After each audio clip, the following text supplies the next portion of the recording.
আমরা স্পষ্ট করে বলতে চাই, প্রবাসীদের উপর এই ধরনের দমন নীতি শুধুমাত্র মানবিক বিপর্যয় নয়, এটি জাতির মর্যাদাকেও কলঙ্কিত করছে। আমরা আশা করি সরকার দ্রুত প্রবাসী রাজবন্দীদের মুক্তি ও ক্ষতিগ্রস্ত পরিবারগুলোর পাশে দাঁড়াবে।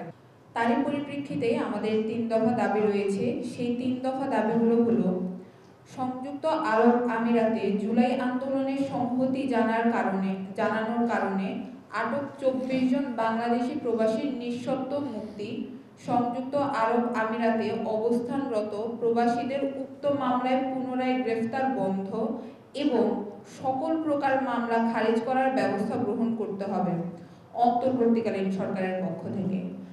2. অন্তর্বর্তীকালীন সরকারের পক্ষ থেকে সংযুক্ত আরব আমিরাতের সরকারের সাথে যথাযথ ও প্রয়োজনীয় যোগাযোগ ব্যবস্থা গ্রহণ করতে হবে।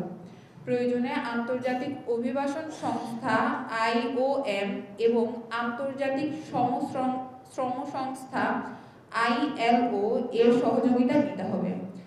কারাবাসে মৃত্যুবরণ করা আব্দুল হামিদের পরিবারের সম্পূর্ণ দায়িত্ব রাষ্ট্রীয়ভাবে অন্তর্বর্তীকালীন সরকারকে নিতে হবে।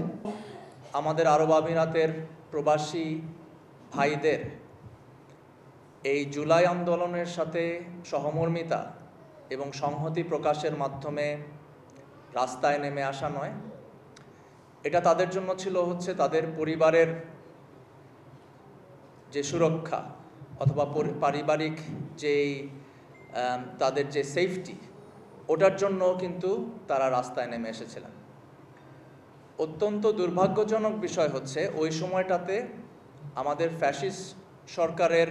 বিগত ফ্যাসিস্ট সরকারের নিয়োগকৃত যেই কর্মকর্তারা আরব আমিরাতের বাংলাদেশ দূতাবাস বা হাই কমিশনে কর্মরত ছিলেন, আমরা জানতে পেরেছি যে তাদের পক্ষ থেকে 19শে জুলাই আরব আমিরাত সরকার বা তাদের যে আইন প্রয়োগকারী সংস্থাগুলো আছে তাদের কাছে ওনাদেরকে নাশকতাকারী, জঙ্গি এই ধরনের একটা ইমেজে তাদের কাছে উপস্থাপন করা হয় এবং আমরা যতটুকু জানতে পেরেছি সম্ভবত ওই আইন প্রয়োগকারী সংস্থাদের কাছে কিছু লিস্টও প্রদান করা হয়,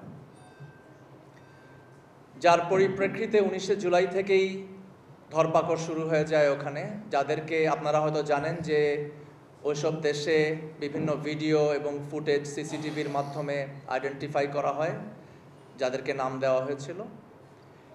এবং আরও দুর্ভাগ্যজনক এবং দুঃখজনক যে আমাদের মধ্যপ্রাচ্যের অনেক দেশের মতোই ওখানে যে আইনি প্রক্রিয়াগুলো ওনারা প্রয়োগ করেন রাজতন্ত্রের আন্ডারে, তার প্রমাণ আমাদের যারা ছাড়া পেয়ে এসছেন 57 জনের মধ্যে ভাইরা আছেন, ওনাদেরকে 19শে জুলাই আটক, 20 তারিখে চালান করা হয় থানায়, 21 তারিখের মধ্যে ওনাদের আপিল কোর্ট থেকে রায় চলে আসে 3 দিনের মাথায়। কোনো আইনি প্রক্রিয়া, বিচারিক প্রক্রিয়া 3 দিনের মধ্যে কি হতে পারে ওটা আপনাদের সহজেই বোধগম্য। একদিনের একটা শুনানিতে ওনাদেরকে কাউকে যাবজ্জীবন, কাউকে 10 বছরের কারাদণ্ড দিয়ে কারাগারে নিক্ষেপ করা হয়। এবং শুধুমাত্র এটাই 57 জন অথবা 118 জন অথবা আমাদের এখনও আটকে পড়া 24 ভাই নন। যেটা খুবই উদ্বেগজনক সেটা আমরা এখনও জানি না যে আমাদের দূতাবাস থেকে যেই লিস্ট দেওয়া হয়েছে ওখানে কতশো অথবা কত হাজার প্রবাসী ভাইদের নাম যুক্ত করে দেওয়া হয়েছে। এবং যেই ভাইরা ছাড়া পেয়ে এসছেন তাদের কাছ থেকে আমরা জানতে পেরেছি যে সময়ে সময়ে যারা এখনও ধরপাকড় অথবা গ্রেফতারের শিকার হননি, ওনারাও যখন একটা সময়ে অনেক মাস পরে দেশে ছুটিতে আসার জন্য হয়তো এয়ারপোর্টে গিয়েছেন, তখন এয়ারপোর্টে ওনাদেরকে আইডেন্টিফাই করে ধরা হচ্ছে, ধরে ওনাদেরকে রিমান্ডে নিয়ে যাওয়া হচ্ছে। এবং অত্যন্ত সংকটপূর্ণ যেই পরিস্থিতি তৈরি হয়েছে তা এখন যা আমরা জানতে পেরেছি যে ওনাদেরকে চালান হওয়ার পরে, রিমান্ডে নেওয়ার পরে, কোর্টে নেওয়ার আগ পর্যন্ত ওনাদেরকে সুদীর্ঘ 1.5 মাস 2 মাস যাবৎ রিমান্ডে রেখে অকথ্য নির্যাতন করা হচ্ছে। আমরা এমনও শুনতে পেরেছি যে ওনাদেরকে ইলেকট্রিক শক ঝুলিয়ে মারা, উল্টা করে এই ধরনের অকথ্য নির্যাতন ওনাদের উপর চলছে।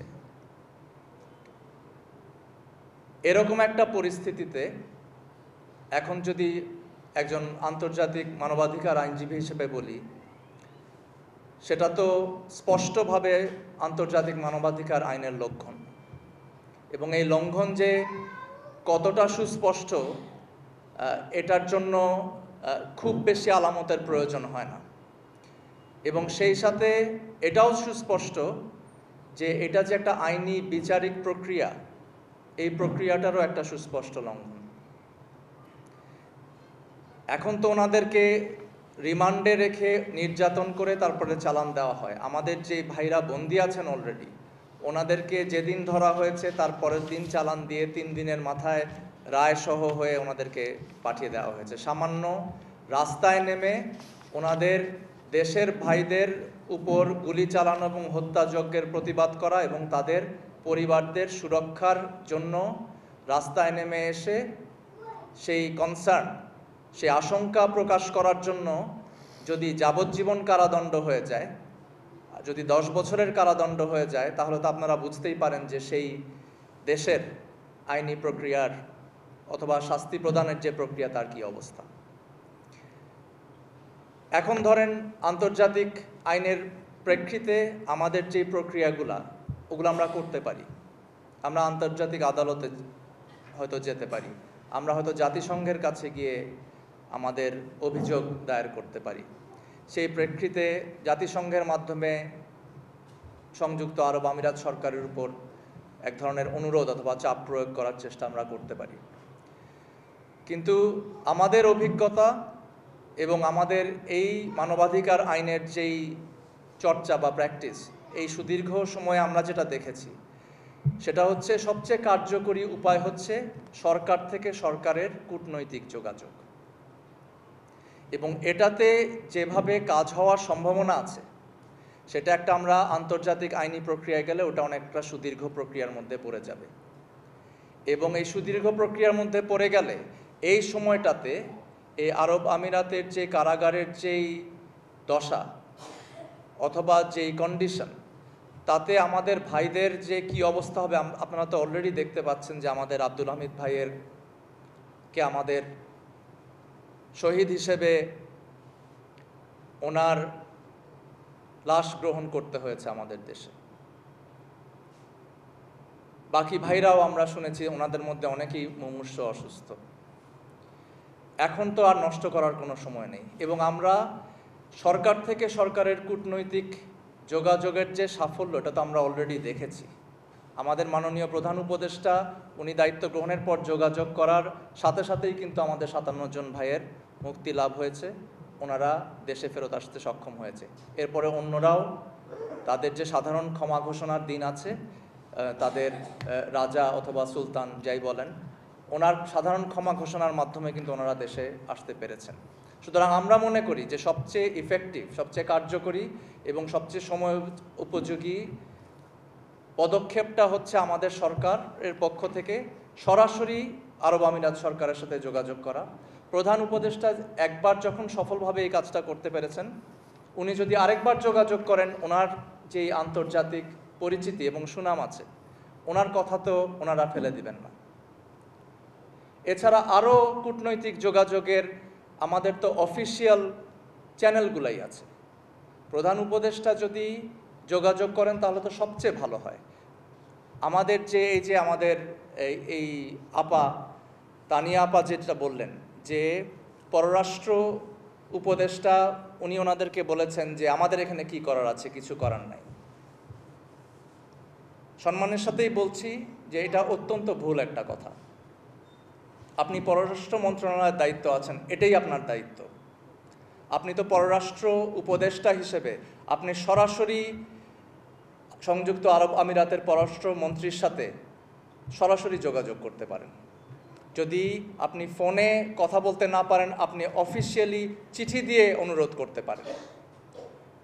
এবং আপনি এই যে 24 জন ছাড়াও বাকিরা যে প্রতিনিয়ত ধরপাকড়ের গ্রেফতারের শিকার হচ্ছেন, ভবিষ্যতেও যে আরও ভাইরা গ্রেফতার হবেন না, ওই লিস্ট অনুযায়ী, সেই কুখ্যাত লিস্ট অনুযায়ী, এই গ্যারান্টিও তো কেউ দিতে পারছেন না। এটা আপনার পররাষ্ট্র মন্ত্রণালয়ের দায়িত্ব। আপনি সংযুক্ত আরব আমিরাতের সরকারকে অফিসিয়াল চিঠি দিয়ে, তাদের পররাষ্ট্র মন্ত্রীকে চিঠি দিয়ে কনফার্ম করবেন যে এই যে ধরনের লিস্ট অথবা ইনফরমেশন যে আমাদের প্রবাসী বাংলাদেশি ভাইদের ব্যাপারে দেওয়া হয়েছিল সেটা সম্পূর্ণ ভুল। তারা কোনো নাশকতার সাথে জড়িত নয়, তারা কোনো সংযুক্ত আরব আমিরাতের জাতীয় নিরাপত্তার সাথে জড়িত নয়। কারণ আমরা যতটুকু জানতে পেরেছি, ওনাদেরকে যেই কেসগুলোতে ঢোকানো হচ্ছে সেটা হচ্ছে তাদের নাশকতা এবং জাতীয় নিরাপত্তা বিষয়ক আইনের আন্ডারে তাদেরকে গ্রেফতার করা হচ্ছে। তার মানে হচ্ছে আমাদের সরকারের পক্ষ থেকে অফিসিয়ালি এটা কনফার্ম করতে হবে যে আমরা, বাংলাদেশ সরকার এটা অফিসিয়ালি কনফার্ম করছি যে যারা এই জুলাইয়ের 19 তারিখে রাস্তায় নেমে এসেছিল তারা বাংলাদেশের ছাত্র জনতার সাথে সংহতি প্রদর্শনের জন্য এবং তাদের পরিবারের সুরক্ষা এবং আশঙ্কার ব্যাপারে তারা তাদের কনসার্ন জানানোর জন্য রাস্তায় নেমে এসেছিলেন। এটার সাথে সংযুক্ত আরব আমিরাতের কোনো ধরনের নাশকতা অথবা জাতীয় নিরাপত্তার কোনো সম্পর্ক নাই।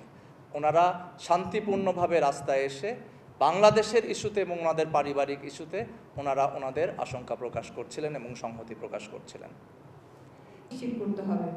অন্যথায় দেশে বিদেশে মানবাধিকার সংগঠন, প্রবাসী অধিকার নেটওয়ার্ক এবং নাগরিক সমাজকে সঙ্গে নিয়ে বৃহত্তর কর্মসূচি ঘোষণা করা হবে। এই অন্যায় ও হয়রানির বিরুদ্ধে আমরা যেখানে রাজবন্দী পরিবারের পক্ষ থেকে প্রতিবাদের জন্য সংবাদ সম্মেলন করেছি,